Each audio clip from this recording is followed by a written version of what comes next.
So saya ingin mulakan dengan satu soalan yang umum.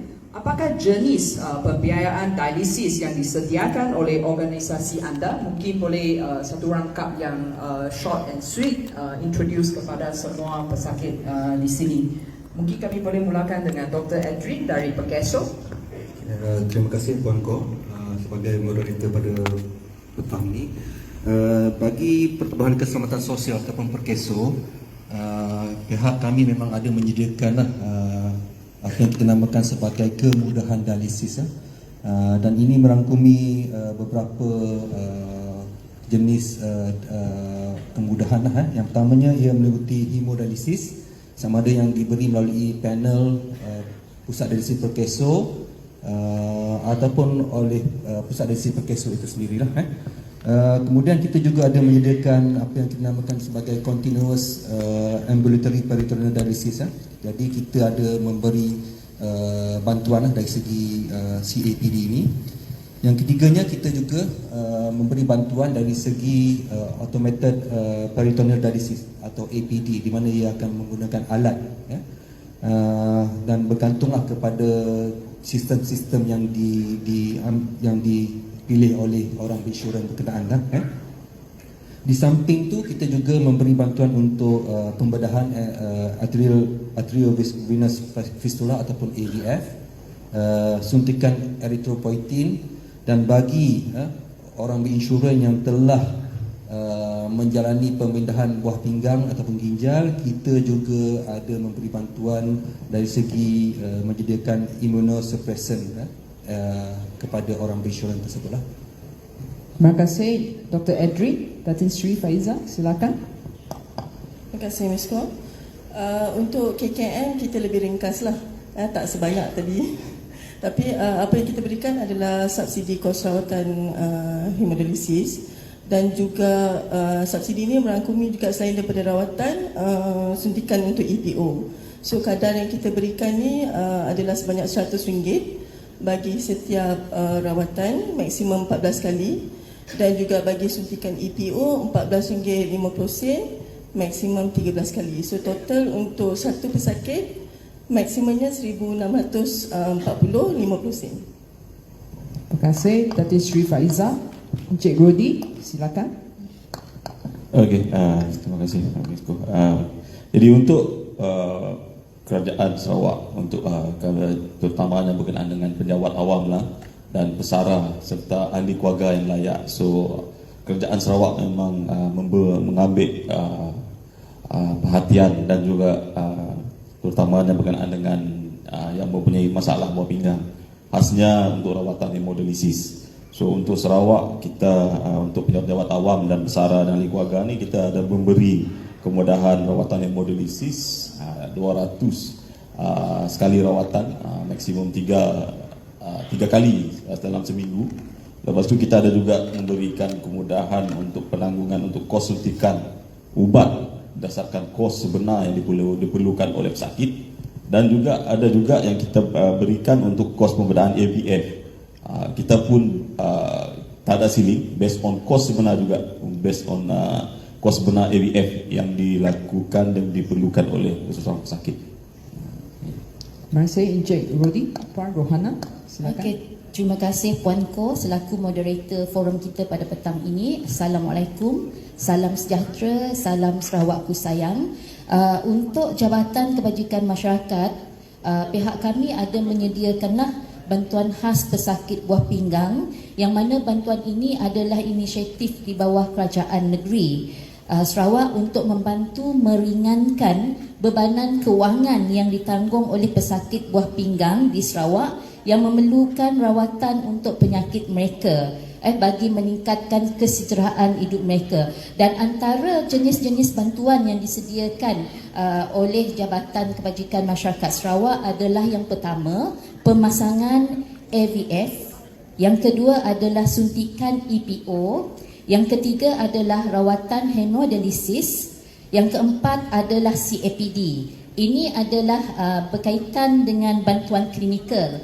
Untuk jenis yang kedua pula iaitu bantuan sokongan di bawah bantuan khas pesakit buah pinggang, Jabatan Kebajikan Masyarakat Sarawak juga turut menyediakan bantuan berupa bantuan mesin hemodialisis yang mana beberapa tahun yang lepas pihak Jabatan Kebajikan Masyarakat Sarawak ada menempatkan mesin hemodialisis ini di hospital.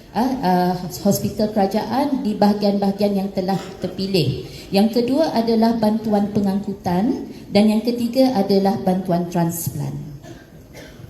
Terima kasih Puan Rohana. Mr. Lu. Ya. Ya, terima kasih Puan Kho sebagai moderator. Okey, saya daripada NKF sekali lagi. Tadi sudah kita berjumpa. Okey, untuk NKF kita memang ada bantu untuk hemodialisis. So di NKF kita tumpu pada golongan yang berpendapat rendah dan siapa yang masuk ke NKF hanya perlu bayar RM90. Okay. So di samping hemodialisis, NKF juga membantu peritoneal dialysis atau dalam bahasa cuci perut, cuci air. Bila dalam konteks itu kita bantu saja, tapi itu patient bukan patient NKF. Okay. Dan lagi satu yang kita bantu ialah itu suntikan atau yang panggil injection Mircera. So NKF bantu, itu juga bukan sakit NKF, luar daripada NKF kita pun bantu. Dan di samping itu tadi Yosef juga saya cakap tentang bantuan pembindahan buah pinggang. Katalah sebab pembindahan buah pinggang hanya berlaku di Semenanjung saja, khususnya di Hospital Kuala Lumpur dan Selayang. So bagi masyarakat di Sarawak atau masyarakat dialisis atau pesakit buah pinggang yang perlu pergi ke Semenanjung untuk buat pembinaan buah pinggang, boleh memohon untuk bantuan macam kapal terbang yang terbang atau tempat tinggal dan sebagainya, kita boleh bantu. Okey, saya ingat itu saja dah. Thank you Mr. Lu. Kepada semua peserta, kalau anda ada apa-apa soalan boleh tuliskan, nanti akan ada Q&A punya sesi di mana anda semua boleh menyuarakan soalan-soalan anda. So terima kasih kepada semua panel yang setelah give a brief introduction information regarding the different pembiayaan dialisis. Saya pasti anda semua pesakit peserta kat sini mesti tengah tanya-tanya sama ada you all layak ke tidak, betul tak? Nak tahu sama ada you all layak untuk memohon untuk pembiayaan dialisis daripada organisasi-organisasi yang ada pada hari ini. So boleh panel-panel hari ini boleh tak cerita sikit syarat kelayakan di mana untuk pesakit untuk dapat dialisis atau sokongan yang lain-lain yang telah diceritakan. Dr. Adri. Okey, jadi untuk melayakkan seseorang diberikan kemudahan dialisis oleh Perkeso, yang pertamanya dia mestilah pencalon Perkeso lah. Jadi pencalon Perkeso di bawah Akta Keselamatan Sosial Pekerja 1969, di mana kemudahan dialisis ini sebenarnya kita berikan di bawah skim keilatan. Jadi yang keduanya, dia mestilah memenuhi syarat yang apa kita namakan syarat caruman. Sekurang-kurangnya ada 12 caruman lah. Tak kira lah sama ada 20 tahun dulu ke 30 tahun dulu dia pernah mencarum, 12 caruman minima, dia sudah pun layak untuk menerima kemudahan dialisis inilah. Okey, yang ketiganya, dia mestilah tidak melebihi umur 60 tahun lah. Ini adalah syarat skim keilatan itu sendiri. Dan yang akhirnya biasanya dia telah pun mencapai keilatan lah. Tapi di bawah skim keilatan ini tak semestinya seseorang itu didapati mencapai keilatan oleh jemaah doktor. Berdasarkan kita punya Akta Keselamatan Sosial Pekerja 1999, seorang itu hanya perlu menghantar notis keilatan kepada Perkeso.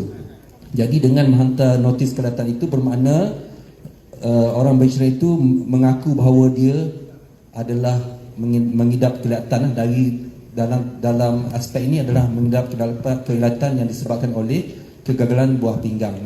Jadi tak perlu pun sampai jemaah doktor untuk sahkan sebagai ilat. Cukup kepada orang bersyuran untuk menghantar notis keilatan tersebut. Terima kasih Dr. Adri. Datin Sri Faiza dari Kementerian Kesihatan. Silakan. Terima kasih Puan Ko. Okay, syarat-syarat permohonan kita sebenarnya bantuan subsidi ini terbuka kepada seluruh warga negara dan juga penduduk tetap Malaysia. So untuk memohon subsidi dialisis ni ada beberapa kriteria yang kita tetapkanlah. Yang pertamanya dia mesti mendapat rawatan dialisis di pusat dialisis yang diiktiraf oleh KKM. So untuk tujuan tu pesakit-pesakit perlu merujuk terlebih dahululah kepada KKM ataupun kepada pusat dialisis, sama ada mereka memang telah berdaftar di bawah KKM ataupun tidaklah.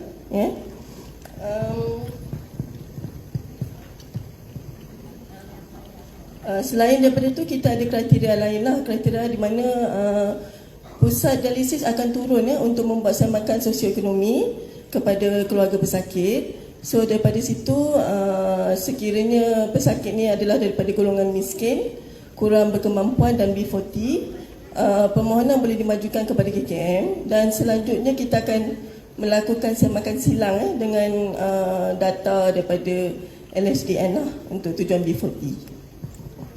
Terima kasih Datin Sri. Encik. Okey, untuk penjawat awam negeri Sarawak, yang ni khas untuk penjawat awam lah, sebab kita ada dua lah. Kalau penjawat awam ni kita ada dua, satu penjawat awam Sarawak, satu lagi penjawat awam di bawah Perkhidmatan Awam Persekutuan. Jadi untuk yang berkaitan dengan penjawat awam negeri Sarawak, jadi kita untuk yang layak kemudahan ini adalah pegawai. Yang pertama ada pegawai itu sendiri. Sekira pegawai tersebut disahkan mempunyai masalah buah pinggang dan perlu rawatan hemodialisis, beliau boleh memohon kemudahan rawatan hemodialisis ini melalui jabatan pegawai, di mana pegawai itu berkhidmat, beliau boleh memohon melalui itu. Sebelum pegawai itu memohon, syarat yang boleh melayakkan pegawai tersebut memohon adalah pegawai tersebut kali pertama mendapatkan rawatan di hospital dan klinik kerajaan terlebih dahulu. Selalunya bila pegawai tersebut mendapat rawatan di hospital dan klinik, diberikan satu tempoh rawatan permulaan di hospital dan di hospital kerajaan. Lepas tu selalunya apabila slot itu dah penuh, lalunya pihak hospital akan memperakukan bahawa ketiadaan slot di hospital. Dengan pengesahan tersebut, pegawai boleh memohon kepada unit pengurusan dan pembangunan sumber manusia Sarawak di bawah Jabatan Premier Sarawak melalui jabatan masing-masing. Yang itu yang pertama, yang bagi pegawai ataupun yang masih berkhidmat. Manakala bagi pesara, proses pertama tadi masih diguna pakai, perlu pergi hospital dahulu. Lepas tu perlu ada perakuan daripada pakar untuk pesara tersebut untuk mendapatkan rawatan hemodialisis. Dan untuk pesara ni kita mudahkan proses dia, yang mana pesara-pesara ni boleh terus direct menghantar permohonan tersebut ke unit pengurusan dan pembangunan sumber manusia. Jadi di sana kita akan, apabila kita terima, kita akan melihat daripada kriteria kita tersebut, jika memenuhi kita akan membiayai permohonan pesara-pesara ataupun pegawai tersebut. Jadi untuk yang layak ni sebenarnya bukan hanya pesara dan pegawai itu saja yang layak sebenarnya untuk penjawat awam negeri Sarawak, termasuklah pasangan beliau dan anak-anak beliau yang di bawah 21 tahun, maksudnya 20 dan ke bawah.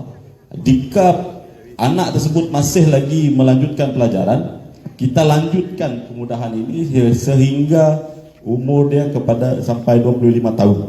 Jadi ini kita akan tanggung di bawah kerajaan Sarawak. Jadi kemudahan-kemudahan ini selain daripada itu kita panjangkan juga.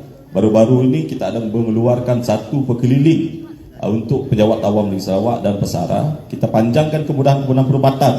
Ini bukan sahaja untuk pesara, tetapi kepada mak bapak pesara tersebut. Sekiranya mak bapak pesara tersebut sakit atau memerlukan rawatan perubatan, termasuklah hemodialisis, kita akan pertimbangkan. Yang penting dia memenuhi semua kriteria dan syarat yang kita tetapkan. Ya, terima kasih Encik Rodi. Rasanya nanti semua orang nak apply untuk jadi penjawat awam Kerajaan Sarawak kan? Ada banyak manfaat untuk penjawat awam. So yang the next one, Puan Rohana, silakan. Okey, kalau kita lihat syarat kelayakan untuk pembiayaan dialisis dari Jabatan Kebajikan Masyarakat Sarawak, yang pertama, yang ni agak baiklah beritanya, iaitu tiada had umur. Macam contoh daripada doktor kita daripada Perkeso tadi dah beritahukan tak boleh melebihi daripada 60 tahun. Jadi untuk pembiayaan dialisis dari Jabatan Kebajikan tiada had umur. Ini yang pertama. Yang kedua, orang Sarawak. Sebab kita sedia maklum, saya telah maklumkan tadi, bantuan ini adalah dibiayai oleh Kerajaan Negeri Sarawak. Jadi keutamaan memang diberi kepada orang Sarawak lah. Satu lagi yang istimewa untuk orang Sarawak ini, kad pengenalannya mesti status K. Macam saya orang Sarawak memang ada K lah di kad pengenalan saya. Dan begitu juga tuan-tuan dan puan-puan, sekiranya ada status K dekat kad pengenalan tersebut, syarat yang kedua boleh untuk memohon pembiayaan dialisis ini, sama ada lelaki ataupun perempuan dan menetap di Sarawak. Maknanya di sini Puan Pengerusi, perkara nombor 2 ini dicetuskan oleh kerajaan negeri kerana kerajaan negeri nak menjagalah kebajikan orang Sarawak. Dan yang ketiga adalah bukan penjawat awam, sebab penjawat awam tadi dah di bawah Jabatan Premier Sarawak, bukan pesara awam dan pencarum Perkeso. Maknanya di sini pembiayaan oleh Jabatan Kebajikan Masyarakat Sarawak ni adalah sebenarnya komplimen di antara agensi kerajaan, NGO dan agensi-agensi yang berkaitan. Jadi kita tak nak ada pembiayaan nanti bertindih antara satu sama lain. Dan yang keempat adalah pesakit baharu yang telah disahkan oleh pakar nefrologi kerajaan untuk mendapatkan rawatan klinikal. Yang kelima, tergolong dalam kumpulan B40 dan M40 dengan pendapatan per kapita tidak melebihi RM1,020. Jadi perkara ini sangat penting juga untuk makluman tuan-tuan dan puan-puan, sebab ini yang telah ditetapkan syaratnya, iaitu M40, B40 yang tidak melebihi RM1,020. Dan yang keenam, tidak mendapat subsidi rawatan dan bantuan pengangkutan dari mana agensi kerajaan, swasta dan bukan kerajaan. Tadi saya telah maklumkan bantuan ini adalah komplimen di antara agensi-agensi yang berkaitan dan supaya tidak berlaku pertindihan.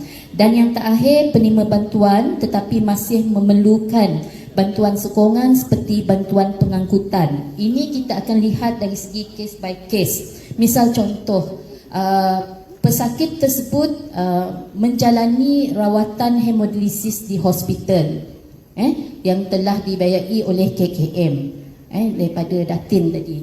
Tetapi pada masa yang sama, pesakit tersebut berkemungkinan miskin dan menghadapi masalah untuk menjalani rawatan dialisis 3 kali seminggu dan memerlukan pengangkutan untuk dari rumah ke tempat untuk mendapatkan rawatan. Di sini Jabatan Kebajikan Masyarakat ada menyediakan kos pengangkutan kepada pesakit tersebut. Ini adalah 7 kriteria dan syarat yang perlu dipatuhi oleh pemohon sekiranya ingin memohon pembiayaan dialisis dari Jabatan Kebajikan Masyarakat Sarawak. Terima kasih Puan Rohana. The next one, we invite Mr. Lu.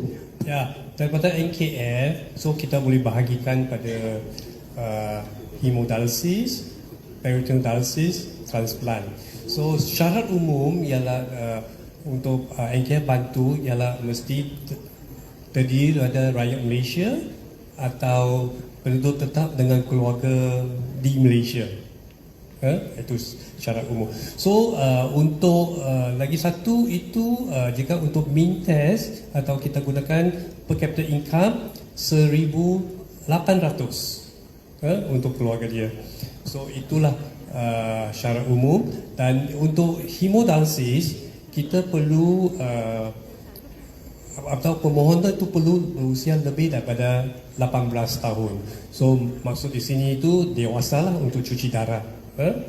So itu yang paling penting. Dan juga mereka mesti bersedia cuci 3 kali seminggu, bukan 1 atau 2 kali. Sebab bila nak buat 1-2 kali memang tak sempurna. So nak cucilah baik-baik, yang betul-betul ikut standard yang ada, standard kebangsaan atau standard antarabangsa. Okay. So untuk peritoneal dialysis dia perlu dirujuk oleh hospital kerajaan yang diakreditasi oleh NKF. Itu tak terlibat umur, boleh jadi kanak-kanak atau dewasa. Sama ada untuk APD, CAPD, kita semua pun boleh bantu, termasuk extra new, icodex-3. Okay. Dan untuk transplant kita ada 2 jenis. Satu, sesiapa yang melakukan capillary transplant, kita tak buat mean test terhadap dia, dan kita akan bantu 1,000. Dan jika mereka buat medical screening atau ujian-ujian perubatan, kita boleh bantu sehingga 3,000 tanpa ujian mean. Tapi sekiranya lebih daripada 3,000 kita akan melakukan ujian mean. So itulah syarat-syarat daripada yang kita bantu untuk pesakit buah pinggang. Terima kasih Mr. Lu. Boleh tak cerita sikit apa itu ujian mean? Mungkin setengah pesakit tak faham term tu. Okey. Okey, ujian mean itu adalah berdasarkan pada per capita income.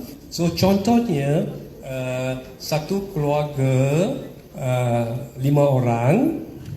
Okey, satu keluarga 5 orang, dan jumlah pendapatan mereka dalam satu keluarga itu atau satu family lah ialah 9,000. Okey, 9,000 bahagi 5 ialah 1,800. Itulah maksud dia ujian mean. So ini ujian mean itu bagi kita tengok daripada pengalaman akan manfaatkan keluarga yang besar, khususnya dengan kanak-kanak. So ujian mean itu akan turun. Itu yang berbeza. Terima kasih Mr. Lu. So sekarang shall we open for Q&A untuk sesi persoalan. Ada tak di kalangan peserta ada apa-apa soalan untuk panel kita hari ini? Ya, silakan. Ada mic untuk peserta? Silakan. Ya, Encik mungkin boleh perkenalkan diri sendiri dan tujukan soalan. Saya Anwar bin Pen. Isteri saya demodialisis di Mawar Dialisis Pening. Masalah saya lain bantuan cukup, tapi masa tu bayaran ada bertambah dalam sekali cuci RM20. Kalau dalam sebulan ada 12 kali. Karena kemampuan kami sih mampu bayar dalam 12 kali. Dan injection recommend kami pun perlu bayarin pun juga. Mungkin panel yang mana nak address? Saya address. Ya, yes please. So untuk menjawab soalan,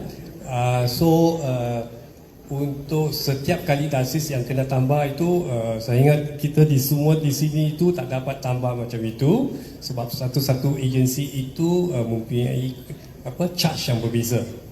Okey. Tetapi untuk suntikan, sebab sekarang dipakai atau diguna recommend. Okey. So sekiranya doktor MySera, lagi senang. Sebab sekarang doktor you tak mau tukar. Tapi siapa yang gunakan MySera itu siapa yang tak belum kenali ialah 1 bulan 1 kali saja, banyak senang. So sesiapa daripada bukan NKF punya patient boleh memohon terus dengan NKF di Petaling Jaya, office saya di Petaling Jaya. Orang dia semua maklumat itu semua ada dalam laman web MKF. Tapi jika tak pasti boleh telefon untuk tanya Okey, tapi dia punya syarat senang saja satu. So di Kuching itu tak ada masalah. So Mawar dekat dengan NKF Kuching bukan? So sebulan sekali itu pergi ke NKF untuk dapat suntikan itu. Dan tapi itu mesti jumpa dengan Dr. You tiap-tiap 3 bulan. Doktor maksud di sini pakar buah pinggang lah.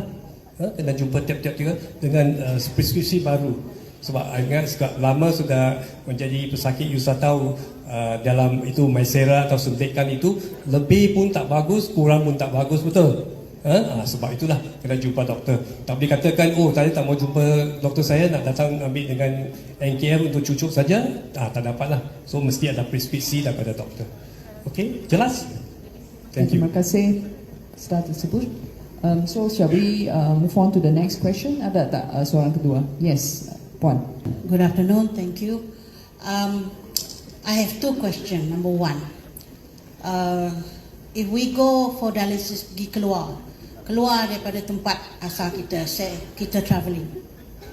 So kita memang di bawah KKM, okay, pesara.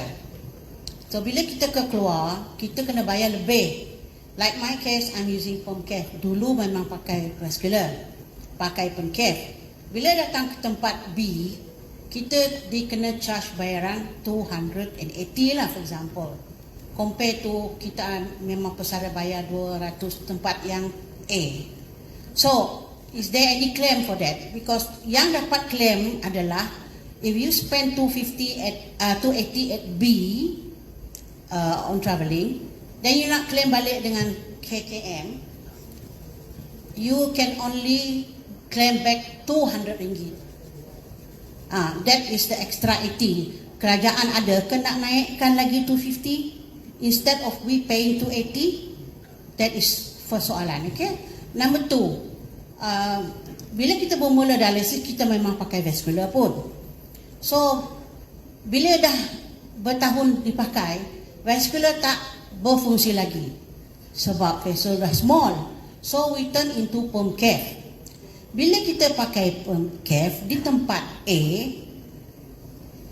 dia ada dressing charge 35 ringgit per session.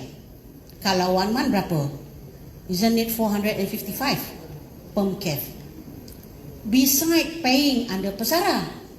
So the 455 ringgit per month tu, bolehkah kita claim daripada KKM?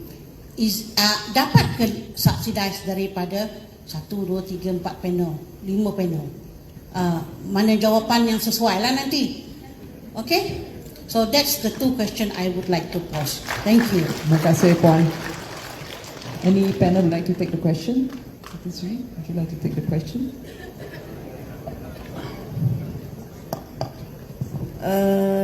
Soalan tu memang untuk KKM lah, tapi yang macam mana kata, there's no wrong door policies kan.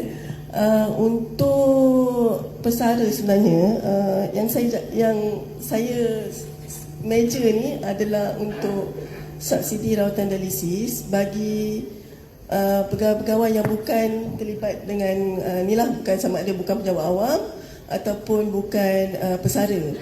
So sama juga sebenarnya dengan JKM tadi. Yang saya uruskan ni yang melibatkan selain daripada yang mencarum dengan pekeso, yang betul-betul untuk orang-orang awam lah, yang tak ada sumber lain lah. Tapi di KKM sendiri memang ada satu bahagian yang menguruskan dialisis untuk klaim di bawah pesara. So saya difahamkan memang ada permohonan dimajukan kepada cawangan belanjawan yang menguruskan subsidi bayaran tu untuk menaikkan untuk menaikkan kadar tersebutlah, tapi masih lagi di peringkat pertimbangan di pihak KKM. Terima kasih Datin Sri. Faiza, untuk soalan yang kedua, saya nak buat tambahan, Puan Pengerusi. Seperti mana yang telah dimaklumkan oleh Datin, Jabatan Kebajikan Masyarakat pada mula sesi tadi saya telah maklumkan apakah jenis bantuan klinikal dan bantuan sokongan yang diberi oleh Jabatan Kebajikan Masyarakat Sarawak. memandangkan puan daripada KKM tadi kan, saya hanya ingin memperjelaskanlah kepada tuan-tuan dan puan-puan, mana tahu ada di antara tuan-tuan dan puan-puan yang hadir pada sesi pada petang ini layak untuk diberi bantuan dialisis di bawah kerajaan negeri melalui Jabatan Kebajikan Masyarakat. Jadi saya berkongsi inputnya. Okey, untuk pemasangan AVF memang ada disediakan. Had bantuan adalah 3,000 tetapi one off sahaja. Maknanya untuk Jabatan Kebajikan Masyarakat, untuk AVF kita ada sediakan tetapi hanya sekali sahaja. Yang kedua adalah untuk pusat rawatan, sama ada NGO lah saya nak kongsikan dahulu. Pusat rawatan NGO untuk satu sesi kita bagi 130. Maknanya di sini sekiranya NGO tersebut mengenakan kadar 150 ke ataupun 200, di sini mungkin NGO tersebut ada subsidi mereka yang tersendiri. Misal contoh daripada PBSM, daripada St. John, tetapi yang dibiayai oleh Jabatan Kebajikan Masyarakat Sarawak adalah RM130 satu sesi, yang mana melibatkan 14 sesi sebulan. Yang seterusnya untuk pusat rawatan swasta, untuk satu sesi dibagi 200 satu sesi dengan 14 sesi sebulan, manakala untuk suntikan EPO adalah RM240 sebulan, iaitu mengikut keperluan berdasarkan bulan-bulan tertentulah. Dan seterusnya rawatan CAPD diberi kepada pesakit yang mengadakan dialisis di rumah masing-masing, iaitu dengan kadar 2,800 sebulan. Ini berdasarkan daripada pemeriksaan pegawai perubatan ataupun pakar, beberapa kalikah mereka boleh buat. Kemudian untuk bantuan sokongan, bantuan pengangkutan pula, mereka mungkin menjalani dialisis di hospital seperti mana yang saya beritahu tadi, tapi memerlukan bantuan pengangkutan untuk mereka berulang-alik lah ke rumah dan tempat rawatan. Syaratnya mesti melebihi 30 km daripada rumah ke pusat rawatan, 30 km ke atas. Dan untuk satu sesi diberi RM50 dan kekerapan 14 sesi sebulan. Kita ambil yang tertinggi lah. Kalau bulan ganjil, bulan genap, kekerapan dia tak sama. Ada 13 sesi, ada 14 sesi. Dan untuk bantuan transplant pun dibagi one off, iaitu sebanyak RM5,000 one off-nya. Dan ini adalah bantuan-bantuan yang disediakan oleh Jabatan Kebajikan Masyarakat. Mana tahu tuan-tuan dan puan-puan yang hadir pada hari ini layak untuk menerima bantuan di bawah Jabatan Kebajikan Masyarakat melalui Kerajaan Negeri Sarawak, boleh memohon. Dan kami punya pegawai ada bertugas pada petang ini. Kami ada sediakanlah borang-borang permohonan yang berkenaan bagi memudahkan tuan-tuan dan puan-puan sebelum tuan-tuan dan puan-puan balik ke tempat masing-masing pada petang ini. Terima kasih Puan Rohana. Harap jawapan itu dapat address the question just now. Ada tak peserta yang lain, ada soalan yang lain? Ya, Cik, kat depan. Boleh juga introduce yourself dan soalan itu tuju kepada panel yang mana? Silakan. Okay, good afternoon. My name is Dominic. I'm in the channel. So I want to know about my facilities after retire. Then I going for the treatment. Any facilities for transport or whatever. So let's say hospital order me to going down to Kuching, let's say. So we have any private any transporting? How is it? Is it patient dapat tolong atau tidak? Itu yang saya nak tanya lah. Sorry, tentang transplant, is it, Encik Dominic? No. Regarding about this treatment. Treatment? Yeah, because I'm one of the pensioner, see. So after udah pension kan kita memang tidak ada kerja lagi kan. Jadi kita nak tanya macam mana, adakah kemudahan-kemudahan khusus untuk saya sebagai pesakit? Sebab kalau di hospital kan memang orang tak bagi transport, you have to go by your own. Because the last 3 months I went down to Kuching, so stayed at something in the hospital for 4 days. So transport sendiri, semua sendiri. Adakah itu saya dapat klaim atau tidak? Itu yang saya tahu. Fasiliti saya lah sebagai penjana. Yeah, that's from Seratok to Kuching. Then sometimes we are going down to Cebu, so to St. K also, so about 4 or 5. Regarding transport, yes, yeah? Right. Anything lah, anything. Because last time when I admitted at Kuching, about 4 days, they sent my application for claim or whatever, it's rejected by my majikan lah. Memang tak layak, dia kata. So saya tolak, saya tidak tanya macam mana, adakah itu memang tak dapat ataupun bagaimana, itu yang saya tahu lah. Ya. Sekian, terima kasih. Terima kasih. Okey, sebelum saya nak jawab, saya nak tanya dulu, Tuan pesara kerajaan negeri ataupun pesara kerja negeri? Okey, terima kasih. So untuk kemudahan rawatan perubatan, yang soalan ini diajukan bukan sahaja untuk hemodialisis. Jadi ini merujuk kepada semua rawatan perubatan lah Tuan. Okey, jadi untuk pesara, untuk perkhidmatan awam negeri Sarawak, kemudahan rawatan perubatan ini masih dipanjangkan kepada pesara-pesara lah, pesara tetap berpencen, pesara yang memilih skim KWSP, pesara untuk JBC, kenal JBC ya, Jabatan Belas Ceruman, kecuali pesara kontrak jangka pendek, kontrak jangka pendek kita tak tanggung. Kontrak jangka panjang ya kita tanggung. Yang panjang ni maksudnya kontrak dari umur 18 ataupun 20 lebih sampai umur pesaraan wajib, itu kita tanggung. Jadi untuk kemudahan rawatan perubatan dari segi kos untuk rawatan perubatan, dia ada prosedur ya, untuk melayak, untuk pegawai ataupun pesara itu layak untuk diberi bantuan untuk apabila melibatkan kes-kes rujukan. Contohnya kalau pegawai tersebut luar kawasan daripada Kuching, seperti Tuan tadi, contoh saya ambil daripada Sibu. Kalau pegawai tersebut memerlukan rawatan perubatan di Kuching, yang pertama prosedur dia adalah syarat dia yang merujuk pegawai tersebut ke hospital Kuching hendaklah pakar perubatan yang merawat tuan-tuanlah yang merujuk ke Kuching. Kalau sendiri yang merujuk diri sendiri ataupun atas kehendak pegawai tersebut hendak mendapatkan rawatan di Kuching, walaupun rawatan tersebut ada di Sibu, yang tu 4 tu kita memang tak tanggung. Tapi kalau yang memang dirujuk atas sebab keperluan perkhidmatan itu tersebut hanya ada di Kuching, boleh.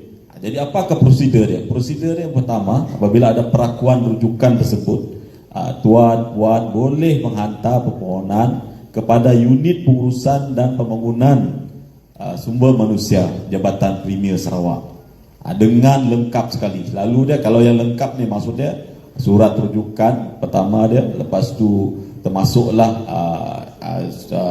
lalu ni kita gunakan borang 1/09 borang perubatan, di mana pegawai perubatan yang merawat tuan-puan tersebut memperaku bahawa rawatan perubatan tersebut tak ada di Sibu contohnya.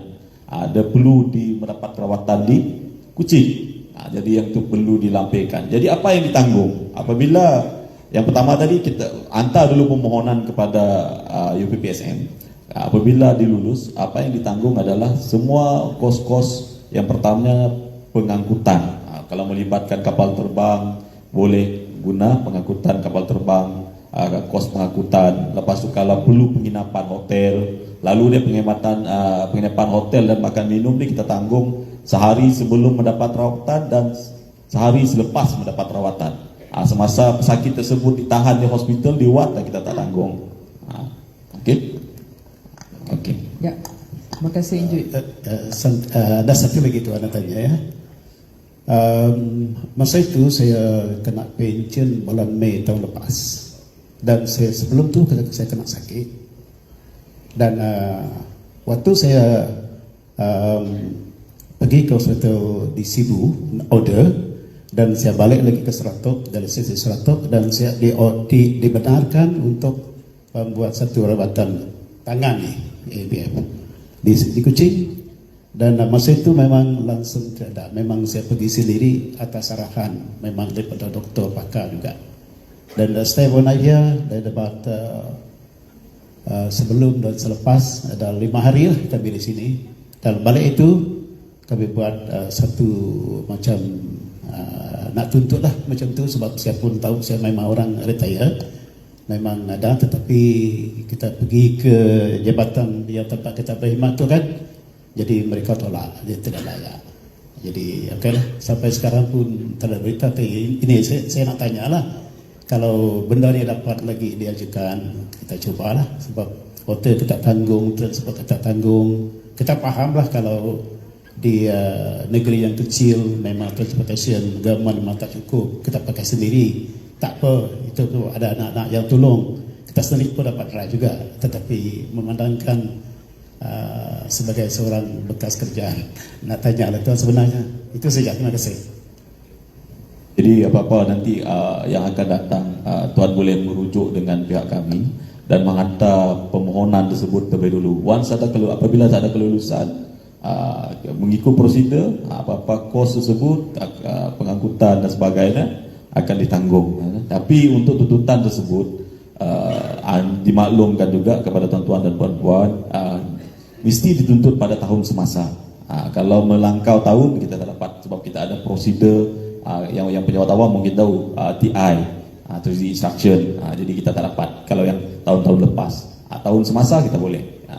Jadi nasihat saya, kemukakan, kita akan asal ikut prosedur, kita akan melihat permohonan tuan-puan dan puan-puan, kita akan mempertimbangkan untuk kelulusan. Okay. Terima kasih, Encik Rudy. Terima kasih, Mr. Dominic. May I ask if there anybody who would like to ask any question? Yes, Puan, dekat tengah sana. Assalamualaikum dan selamat petang. Soalan tu dituju dengan panel JKM. Kan setiap 3 bulan pesakit dialisis akan diambil darah 150, bayar setiap 3 bulan. Nak tanya, boleh tak claim balik amount tersebut? Sebab setahun 4 kali ambil darah, patient sendiri yang bayar, jadi 600 lah satu tahun, dapat tak claim balik? Itu je. Puan Ruhana. Okey, terima kasih Puan. Tadi saya dah maklumkan bantuan yang disediakan di bawah Jabatan Kebajikan Masyarakat, iaitu 4 bantuan di bawah klinikal, 3 bantuan di bawah sokongan. Kalau melihat skim bantuan untuk pesakit buah pinggang untuk klinikal ni, tidak ada dinyatakan apa-apa pembiayaan untuk yang ditanya oleh Puan tadi. Yang ada disediakan adalah untuk one off pemasangan AVF. Yang kedua, rawatan hemodialisis sama ada di pusat rawatan NGO ataupun pusat rawatan swasta. Yang ketiga, suntikan EPO, dan yang keempat, rawatan CAPD. Terima kasih, Puan Ruhana. Ada lagi soalan daripada peserta? Kalau tidak, mungkin saya tanya balik semua panelis. I think there are a lot of questions about how to apply this and that. Mungkin boleh cerita tak sedikit tentang proses-proses yang terlibat dalam aplikasi di semua organisation, dan saya rasa yang pentingnya ada tak tips untuk peserta kami untuk mempercepatkan proses-proses tersebut. Silakan Dr. Adrin. Terima kasih Puan Ko. Jadi apa yang diperlukan oleh pesakit adalah yang pertamanya, selepas telah disahkan mengidap kegagalan buah pinggang peringkat akhir ini, dia perlu mendapatkan laporan perubatan daripada doktor yang merawat, dan kemudian perlulah mengisi apa yang kita namakan borang 34 ataupun notis ilat tadi lah. So borang ini boleh didapati daripada website Perkeso itu sendiri, ataupun tuan-tuan dan puan-puan boleh ke pejabat Perkeso yang terdekat lah untuk mendapatkan borang tersebut lah, dan hantar kedua-dua dokumen tersebut, iaitu laporan perubatan dan borang 34 tadi, notis ilat, ke pejabat Perkeso yang berhampiran, di mana Perkeso akan menyemak kelayakan caruman dululah. At least sekurang-kurangnya mesti ada minima 12 caruman. Jadi itu barulah melayakkan seseorang itu untuk mendapatkan kemudahan dialisis inilah. Dan apabila kita dapati caruman itu sudah cukup, kita akan rujuk kepada jemaah doktor dan jemaah doktor yang akan membuat pengesyoran lah untuk kemudahan dialisis tadi lah. Dan selepas tu akan ada lagi lah proses-proses di mana kita perlukan orang insurans untuk mengisi borang permohonan dialisis, lampiran 2, surat pengesahan mula rawatan dari pusat dialisis, dan jika seseorang itu mendapatkan CAPD dan APD, kita juga perlu dapatkan sebuah harga lah daripada pembekal tadilah. Okey, dan bagi seseorang yang memerlukan immunosuppression, perlu dapatkan pengesahan daripada pakar nefrologi lah mengenai keperluan ubat immunosuppression tersebut lah. Jadi yang penting adalah orang insurans perlu melengkapkan dokumen lah, barulah kita boleh membuat proses yang seterusnya. Ya. Terima kasih Dr. Adri. Datuk Sri Faiza, silakan. Terima kasih Puan. Okay, untuk subsidi dialisis kita ada 2 proses yang terlibat lah. Yang pertama, kalau ikutkan pusat dialisis itu sendiri mestilah berdaftar di bawah KKM. So untuk tujuan tu, proses tu akan dibuat oleh pusat dialisis sendirilah sebab kadang-kadang kita ada terima juga permohonan daripada pusat dialisis baru untuk didaftarkan di bawah KKM. So at first the pusat dialisis yang tuan-tuan dan puan-puan pergi mestilah pastikan pusat dialisis yang berdaftar dengan KKM.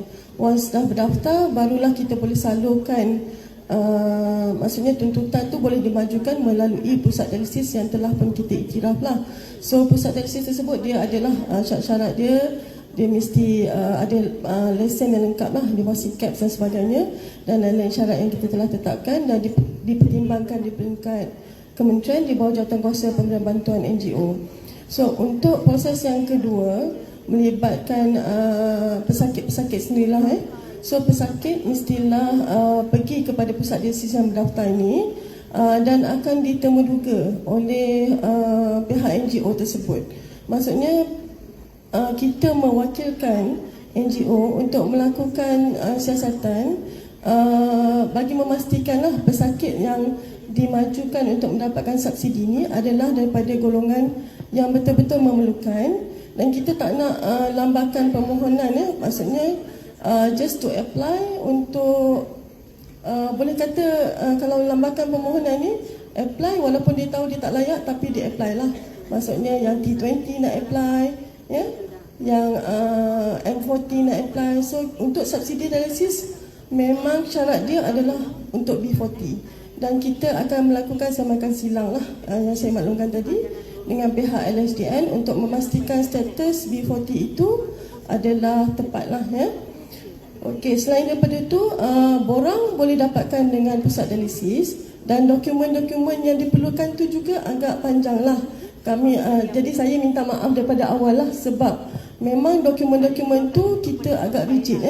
Bila kita bercakap tentang subsidi ni, kita memang nak fokus kepada pesakit-pesakit yang benar-benar memerlukan bantuan lah. Dan kita tidak berhasrat untuk memberi bantuan kepada mereka yang maksudnya mampu untuk membayar kos dialisis tersebut, tetapi dia mohon kepada kita, dia telah menutup peluang pesakit-pesakit yang betul-betul memerlukan. So dalam untuk tujuan borang tersebut, memang documentation banyaklah gambar, even gambar pun kita minta, gambar di rumah pesakit, dan gambar pun sepatutnya mesti ada wakil daripada pusat dialisis yang turun ke rumah lah untuk melihat keadaan sosioekonomi yang sebenar kepada pesakit. So untuk permohonan yang lengkap, pusat dialisis akan adviselah dokumen-dokumen lengkap ni, dan dia akan dimajukan kepada KKM. Kita akan pertimbangkan di bawah jawatankuasa pemberian bantuan sekali lagi. So pesakit-pesakit yang layak, seterusnya kita akan berikan surat kelulusan. Surat kelulusan tersebut yang akan menentukan tuan-tuan dan perempuan layaklah untuk menerima subsidi. So sekiranya proses tersebut memakan masa, kebiasaannya macam contohlah pihak NKF akan bantu dulu, kan kebiasaannya mesti dulu. Okay. So the process is like that. So kalau dah diterima di bawah subsidi dialisis KKM, baru kita akan bayar semula kepada NKF, Meaning to say, tuntutan tu dibuat oleh pihak NGO, tidak perlu oleh pesakit sendirilah. Pesakit hanya perlu tanda tangan borang yang mengesahkan pesakit menerima rawatan mengikut bilangan rawatan yang telah pun ditetapkan di dalam borang. Okay. Terima kasih Datin Sri Faiza. Encik Rodi, silakan. Okey, untuk pegawai dan pesara Perkhidmatan Awam Negeri Sarawak, seperti yang saya nyatakan sebelum ni lah, prosedurnya pertama mesti perlu pergi apabila mengalami masalah buah pinggang dan sebagainya, perlu pergi ke hospital dan klinik kerajaan terlebih dahulu untuk mendapatkan pengesahan rawatan bahawa pegawai tersebut mempunyai masalah buah pinggang dan perlu rawatan hemodialisis. Itu yang pertama. Yang kedua, apabila slot-slot di hospital, selalu ada slot-slot ni terhad di hospital ataupun di klinik kerajaan. Apabila ada pengesahan daripada hospital, terutama daripada pakar, mengesahkan bahawa pegawai tersebut ataupun pesara tersebut tidak dapat dirawat lagi di hospital, perlu ada perakuan daripada hospital tersebut melalui borang perubatan 1/09 tersebut. Apabila ada perakuan bahawa pegawai tak dapat mendapat rawatan di hospital, pegawai boleh mengemukakan permohonan terus kepada kalau yang masih berkhidmat, dia melalui ketua jabatan masing-masing, dan jabatan akan mengemukakan kepada unit pengurusan dan pembangunan sumber manusia Jabatan Premier Sarawak. Ataupun kalau pesara, dia boleh direct. Maksudnya direct ni dia boleh datang ke office, ataupun kalau dia jauh, dia boleh post surat tersebut direct terus ke office untuk mendapatkan kelulusan. Jadi untuk kelulusan untuk pusat dialisis ni actually dia bergantung kepada pesara ataupun pegawai tersebut mengikut kesesuaian. Selalu dia pesara pejabat awam ni Sarawak, dia akan memilih pusat-pusat dialisis yang terdekat dengan kediaman supaya memudahkan mereka untuk mendapatkan rawatan 3 kali seminggu. Yang tu kita tak ada hadkan mana-mana. Cuma dia yang paling penting dia adalah pusat dialisis yang berdaftar dengan KKM lah. Yang itu paling penting. Jadi yang selain daripada itu, syarat-syarat lain dia untuk pegawai-pegawai ini tadi yang kalau melibatkan pasangan dan sebagainya, mestilah pasangan yang sah lah, ada dokumen yang sah. Begitu juga anak-anak, sama ada anak angkat kah dan sebagainya, perlu ada dokumen sah sekiranya melibatkan memerlukan rawatan hemodialisis. Sama juga kalau anak tersebut tadi dia masih belajar, perlu ada pengesahan dahulu, pengesahan daripada universiti. Universiti adalah salah satu requirement dia, pengesahan daripada universiti bahawa beliau anak tersebut masih belajar. Jadi yang itu paling penting lah. Jadi yang itu antara dokumen-dokumen yang perlu. Selain daripada itu IC dan kalau pesara perlu lampirkan juga kad-kad pesara pegawai pesara tersebut lah. Kalau ada melibatkan pasangan ataupun anak, IC tersebut juga perlu dilampirkan. Dan sekali satu lagi yang paling tips untuk yang memudahkan kerja kita di peringkat kita adalah apabila permohonan dikemukakan, pastikan ada nombor telefon tuan-tuan dan puan-puan dalam surat permohonan. Jadi apabila apa-apa ada masalah atau kekurangan dokumen ataupun tidak lengkap, kita akan direct call kepada pemohon tersebut bagi memudahkan proses kelulusan. Itu daripada. Terima kasih Encik Rodi. Saya rasa itu satu tips yang paling penting ya, kena ada nombor telefon. Ya, silakan Puan Ruhna. Okey, tuan-tuan dan puan-puan yang saya hormati sekalian, bagi Jabatan Kebajikan Masyarakat Sarawak pula, seperti mana yang telah dimaklumkan oleh panel-panel yang lain tadi, perlu mendapatlah pengesahan daripada pakar nefrologi yang memaklumkan kita ni memang pesakit buah pinggang. Dan yang kedua ni untuk Jabatan Kebajikan Masyarakat, sesentuh juga yang telah dimaklumkan oleh Tuan Rodi tadi, sebab kita tertakluk kepada TI, arahan pembendaraan prosedur kewangan. Untuk Jabatan Kebajikan ni dokumennya memang sangat banyak. Jadi saya nak sebutkan satu persatu bagi memudahkan tuan-tuan dan puan-puan pada petang ini, supaya apabila menghantar semua dokumen ini kepada pejabat kebajikan masyarakat bahagian yang berdekatan. Kita ada 12 pejabat kebajikan masyarakat bahagian di seluruh Sarawak. Jadi mohon dokumen ini dihantar dengan lengkap. Yang mana dokumen ini boleh kita perolehi sama ada melalui laman web Jabatan Kebajikan Masyarakat Sarawak, Itu yang pertama. Yang kedua adalah melalui Ais Sarawak Care. Kerajaan negeri ada menyediakan Ais Sarawak Care khasnya di bawah bantuan khas pesakit buah pinggang bagi memudahkan pesakit buah pinggang ini memohon secara atas talian. Dan satu lagi, sekiranya berkemungkinan tempat tinggal tuan-tuan dan puan-puan tadi tidak ada akses dari segi internet, tuan-tuan dan puan-puan boleh pergi ke pejabat kebajikan masyarakat yang berdekatan.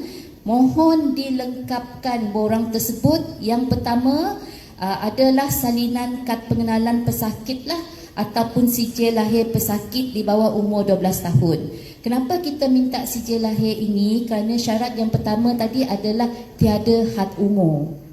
Jadi kita minta sijil lahir khasnya untuk pesakit kanak-kanak, dan salinan kad pengenalan ataupun sijil lahir untuk ahli isi rumah. Ahli isi rumah yang mana ahli keluarga yang tinggal bersama kita minta juga. Sebab kita di sini kita nak kenal pasti paras garis kemiskinan untuk keluarga tersebut. Seperti yang telah diberitahu oleh tuan kita tadi, cara di peringkat yayasan buah pinggang negara adalah mereka menggunakan min tadi kan tuan, 9,000 bagi dengan 5. Sama juga di Jabatan Kebajikan Masyarakat, kita akan kira berapa jumlah pendapatan bagi ahli isi rumah dan dibagi kepada beberapa orang dan tidak melebihi 1020. Jadi kalau tidak melebihi 1020, maknanya layak untuk memohon. Yang ketiga adalah bukti pendapatan pemohon dan ahli isi rumah. Kita minta penyata gaji untuk 3 bulan atau bukti pendapatan pemohon yang tiada ada payslip, kita minta melalui pengesahan ketua masyarakat, ketua kaum. Okay? Yang keempat, bukti tempat tinggal. Misal contohnya disertakan bil utility, sama ada bil air ataupun bil api, ataupun bukti tempat tinggal pengesahan daripada ketua masyarakat ataupun ketua kaum. Yang kelima adalah saya telah beritahu tadi, iaitu bahagian E, wajib pengesahan diagnosis pesakit oleh pakar nefrologi kerajaan. Yang keenam, surat rujukan daripada hospital kerajaan untuk mendapatkan rawatan. Yang ketujuh adalah sebut harga kos rawatan sekiranya mendapat rawatan di pusat rawatan badan bukan kerajaan, NGO ataupun pusat rawatan swasta dan CAPD. Dan yang ketujuh adalah salinan buku akaun atau penyata bank yang mempunyai nombor akaun atas nama pesakit atau waris. Yang waris ni bagi pesakit yang di bawah umur 12 tahun sebab kanak-kanak kan. Ini khas untuk kita bagi kepada pesakit yang memohon pengangkutan. Yang mana untuk memohon pengangkutan tersebut, bantuan tersebut akan disalurkan terus kepada akaun pesakit. Dan dari segi panelnya pula, di Jabatan Kebajikan Masyarakat, apabila borang permohonan tadi telah lengkap diisi, borang tersebut akan disyorkan oleh Pegawai Kebajikan Masyarakat bahagian dan mereka akan memukakan kepada Jabatan Kebajikan Masyarakat Sarawak. Dan di Jabatan Kebajikan Masyarakat Sarawak, kita ada jawatan kuasa penilaian pemberian bantuan. Jadi sekiranya lulus nanti, kita akan memaklumkan keputusan kepada Pegawai Kebajikan Masyarakat bahagian, dan Pegawai Kebajikan Masyarakat bahagianlah yang akan mengeluarkan surat pemberitahuan mengenai kelulusan bantuan yang ada disediakan oleh Jabatan Kebajikan Masyarakat Sarawak. Untuk makluman Puan Pengusi, kerana kita ni adalah di bawah kerajaan, itu sebab untuk Jabatan Kebajikan Masyarakat ni agak mendalam sedikit dokumen yang perlu disertakan, kerana kami yang ada di hadapan ini tertakluk juga untuk audit. Ini saya mohonlah kepada tuan-tuan dan puan-puan untuk melengkapkan dokumen tersebut dan tips untuk memudahkan bantuan ini disalurkan dengan syarat pesakit mesti memohon. So lepas tu itu dengan dokumen yang kurang saja. Mungkin satu laporan perubatan saja. Kata sakit buah pinggang, buat dialisis, apa dia tata cara nak buat dan sebagainya. Oleh sebab nanti datang ke NKF, boleh disusuli dengan rawatan yang sepatutnya, yang mana stabil. So berapa hari untuk masuk, sebab tadi yang dengar daripada JKM Sarawak dan juga Datin Seri daripada KKM, mereka perlu dokumen. Begitu juga untuk NKF. So masuk sementara, lepas itu untuk 1 bulan ada masa itu untuk lengkapkan dokumen yang diperlukan. Itu yang penting. So dokumen-dokumen yang perlu itu sama. Apa yang diperlukan oleh NKF, JKM Sarawak dan juga KKM lebih kurang sama. Oleh sebab kita sasar pada golongan yang tertentu sahaja, iaitu betul-betul miskin lah. Per capita income itu 1020 itu, tapi kita ambil kira kos untuk membayar. Sebab itu you akan dengar perbezaan di antara per capita income. Oleh sebab kita pun ukur you kena bayar untuk dialisis. Dengan 1020 memang susah. So kita naikkan lebih tinggi supaya kita boleh dapat bantu. Dan sebenarnya 9,005 orang pun tak banyak juga. Okey, sebab sekarang kos hidup pun sudah meningkat. Okey, so itu yang penting, kerjasama. Sebab yang perlu bantuan perlu kerjasama. Sebab kita nak pastikan bantuan yang kita dibantu itu sasar pada kumpulan yang betul. Itu paling penting. Dan lagi satu tips yang penting bagi NKF ialah ada komunikasi. So seperti yang Cik Rodi kata, ada telefon dan sebagainya. So bagi kita itu kadang ada telefon tak jawab. Itu masalah kita yang paling pening kepala. Sebab apa? Dia tengok telefon itu daripada 03. Semua takut kena scam. Tak mau jawab. Itulah sedih untuk kita. So kita kena kerja itu sekali saja, kena banyak kali buatlah.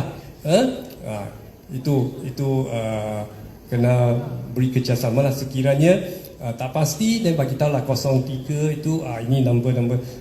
So sekiranya siapa memohon untuk KF, sebenarnya untuk NKF banyak maklumat itu ada dalam laman web. Jika boleh baca sendiri boleh baca, tapi jika tak pasti bila berjumpa dengan pengurus pusat NKF, tanya. Tapi dalam borang itu pun ada. So jangan bimbang. Takut kena scam, tak tahulah ini number daripada NKF. Sebab kebanyakan daripada interview kita itu adalah melalui telefon. Oleh sebab itulah dokumen-dokumen itu yang dinyatakan itu penting. So bagi kerjasama akan lebih senang. Sebab kita tak pernah tolak siapa yang layak. Tapi siapa yang bukan miskin adalah ditolak, betul. Tapi yang miskin itu memang kita bantu. Okey, yang itu saja. Thank you Mr. Lu. So saya harap tadi penerangan daripada semua panel itu clear. Sebab saya rasa semua organisasi memang berniat nak bantu orang yang diperlukan. Tapi yang ini pun perlukan kerjasama dari dua pihak kan, untuk usul to smoothen the things untuk pegawai-pegawai kita dalam organisasi-organisasi semua ini. So ada tak soalan lagi daripada peserta? Any questions? Yes, to the gentleman, Encik. Ya, boleh kenalkan diri sendiri dan soalan ditujukan kepada pihak yang mana. Saya sakit juga, jadi apa yang kita dengar kira lengkap lah, dari Perkeso, KKM, jawatan premier dengan kebajikan, termasuk dari pihak NKF. Jadi isi borang memang komplit. Okey. Kalau dikira kita pergi kawasan pedalaman untuk pesakit yang berada di kawasan pedalaman, kalau kos rawatan semua ditanggung, okey, kira selesai lah. tapi kos pengangkutan dia orang sampai untuk buat dialisis, kalau dikira yang jauh, mungkin kos perubatan minyak, kos dia kena sewa satu rumah di bandar untuk dia lebih dekat dengan tempat dia dialisis. Jadi itu tidak termasuk. Jadi dia masih mau tanggung sendiri kan. Itu ada kemungkinan ada masalah di situ juga untuk pesakit. Terpaksa menanggung kos yang tinggi, kira hidden cost lah untuk pesakit. Ya. Itu saja. Terima kasih atas soalan itu. Siapa yang harus menjawab antara 4 panel, 5 panel? Saya rasa Ya. Puan Rohana tadi ada sebut sedikit tentang kos pengangkutan. Ya, silakan. Okey, terima kasih Tuan di atas soalan khasnya berhubung pesakit dari kawasan pedalaman. Memang hakikat yang kita tak boleh tolak. Sarawak ni dari segi faktor geografi dan logistik masih banyak jugalah kawasan pedalamannya. Tetapi apabila kita merujuk kepada untuk bantuan dialisis di bawah Jabatan Kebajikan Masyarakat Sarawak, hanya satu sahaja yang disediakan, iaitu bantuan pengangkutan. Iaitu bantuan pengangkutan ini disediakan kepada pesakit untuk memberi kemudahan kepada pesakit berulang-alik dari rumah ke pusat rawatan dengan jaraknya melebihi 30 km dan setiap sesi itu RM50 disediakan oleh Jabatan Kebajikan Masyarakat. Untuk kemudahan yang Tuan sebut sebentar tadi, misal contoh sewaan rumah, hotel ataupun lodging, buat masa ni memang tidak disediakan oleh pihak kami lah, kerana ia juga memerlukan pembiayaan yang tinggi. Jadi sekiranya soalan Tuan ni tadi ada berkaitan dengan kos pengangkutan, bolehlah memohon kepada Jabatan Kebajikan Masyarakat Sarawak lah.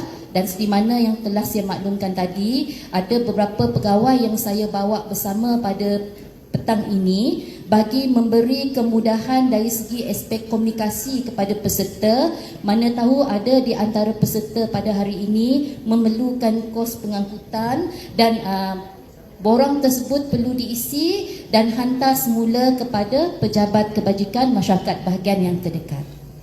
Terima kasih Puan Rohana. Mr. Lu.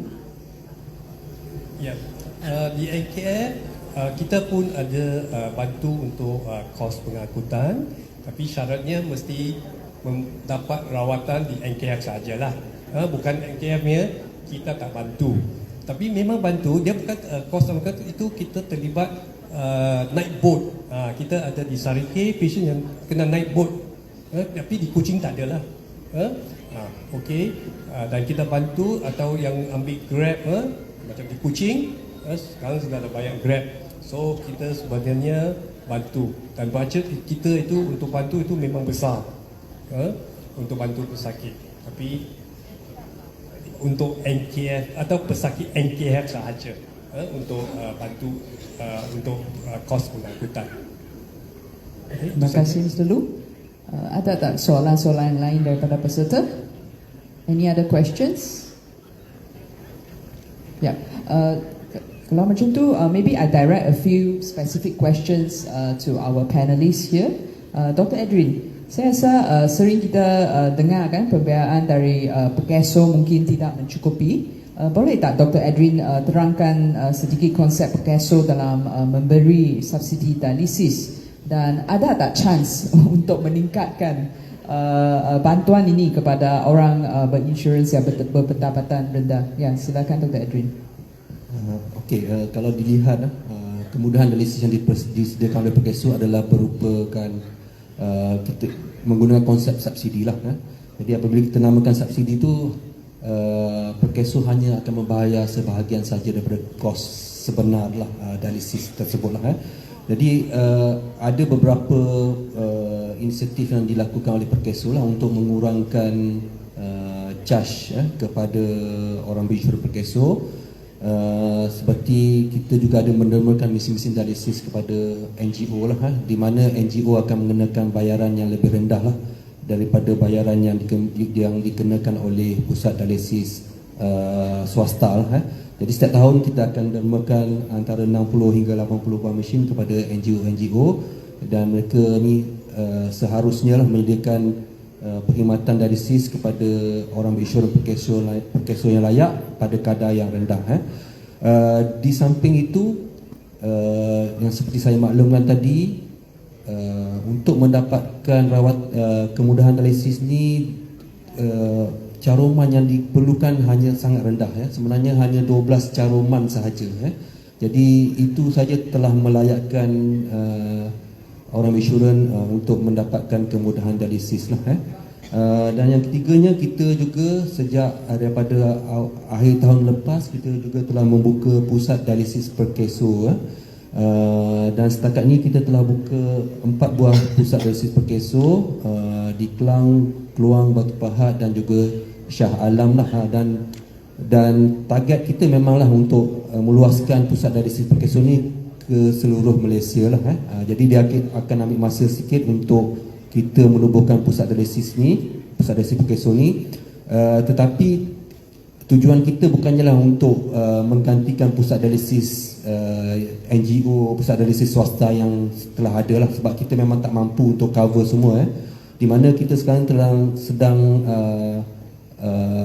memberi bantuan dialisis kepada lebih 17,000 orang berinsurans lah. Jadi untuk membuat pusat dialisis untuk 17,000 ni memang tak mampu. Kita masih perlukan sokongan daripada NGO dan juga pusat dialisis swasta lah.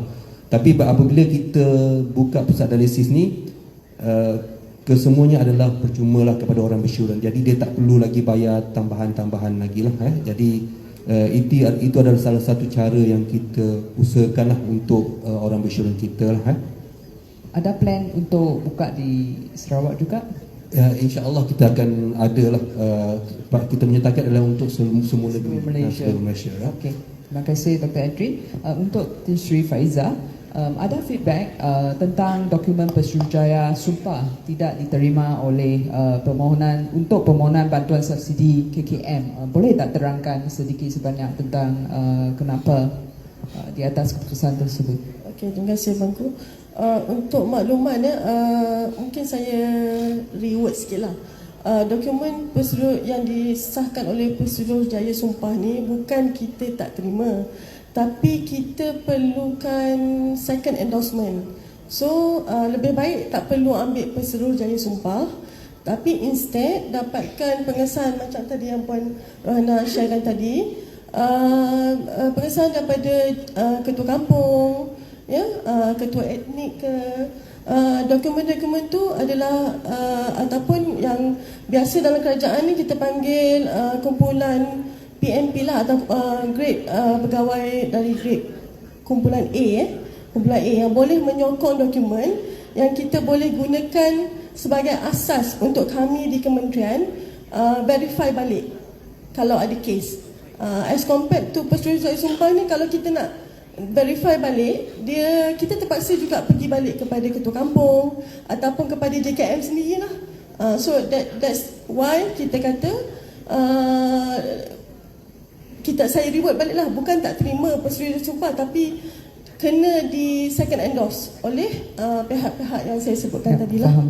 Terima kasih Datin Sri. Untuk Encik Rodi, boleh tak terangkan ada tak pesara badan-badan berkanun negeri dapat kemudahan dialisis yang sama seperti mereka tengah berkhidmat?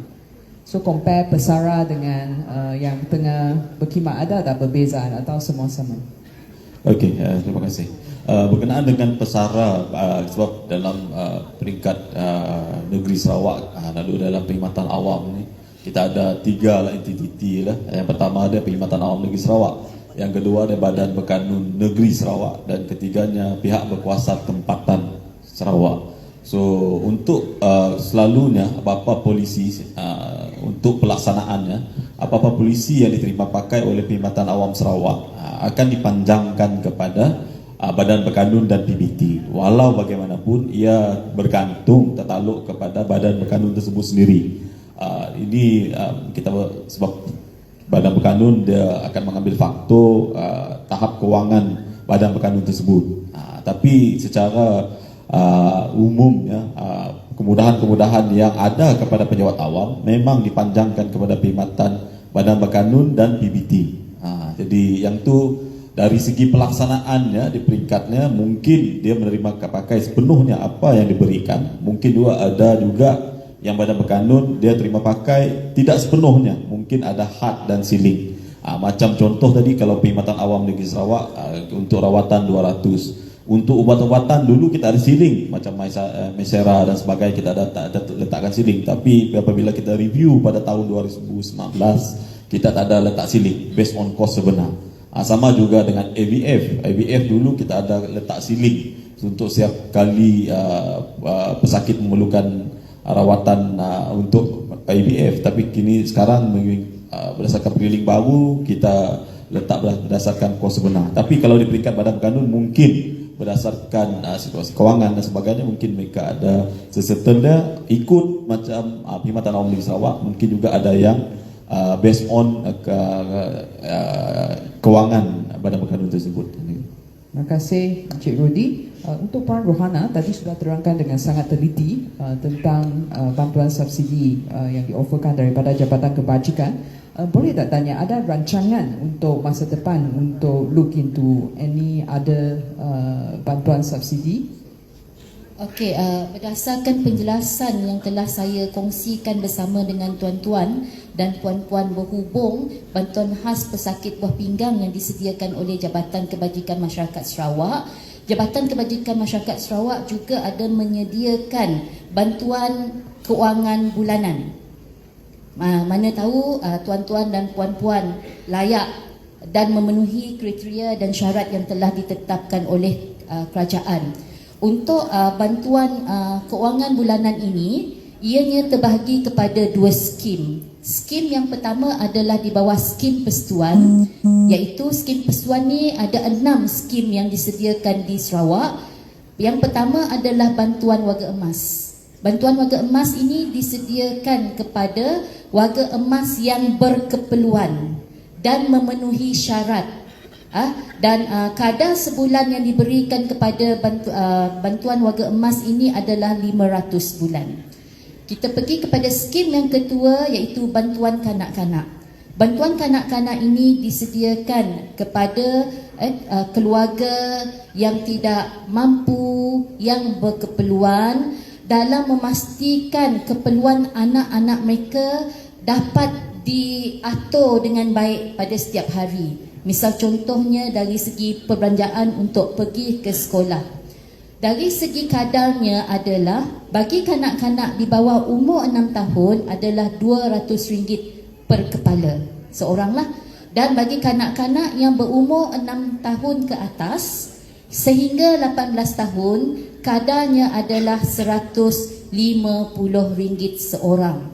Kadar minimum untuk bantuan kanak-kanak ini adalah RM150, manakala kadar maksimum adalah RM1,000 sebulan. Normally lah kalau kes kami di Jabatan Kebajikan Masyarakat ni memang keluarga miskin yang kami bantu, yang mana pendapatan garis kemiskinan yang telah diputuskan oleh unit ekonomi, unit perancang ekonomi Jabatan Perdana Menteri pada tahun 2019 adalah 1069 untuk bantuan persatuan dengan pendapatan per kapita 310, manakala untuk bantuan negeri adalah 990 ataupun pendapatan per kapita 240 sebulan. Dan seterusnya skim bantuan di bawah persatuan yang saya nak kongsikan adalah Elon Pekerja OKU. Elon Pekerja OKU ini diberikan kepada seorang pekerja OKU sama ada beliau bekerja secara sendiri atau ada majikan. Dan untuk pendapatan OKU yang boleh memohon bantuan ini adalah di bawah 1,500 dengan kadar sebulan dibayar adalah 450. Dan selanjutnya adalah bantuan OKU tidak bekerja.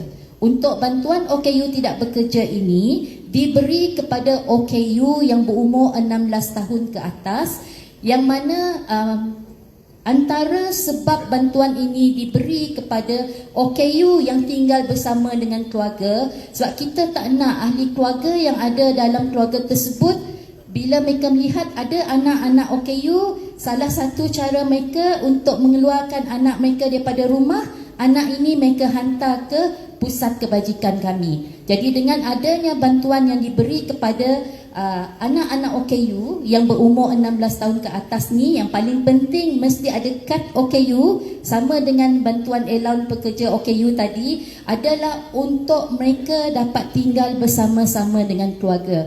Sekurang-kurangnya dengan adanya bantuan RM300 ini, anak-anak OKU ini tadi mampu untuk langsung dalam kehidupan harian lah. Dan selanjutnya adalah satu lagi skim kami adalah bantuan pesakit kronik ataupun OKU terlantar. Yang ini dia ada syarat. Syaratnya pendapatan untuk satu keluarga tidak melebihi RM3,000 dan untuk ini mesti ada seorang yang menjaga.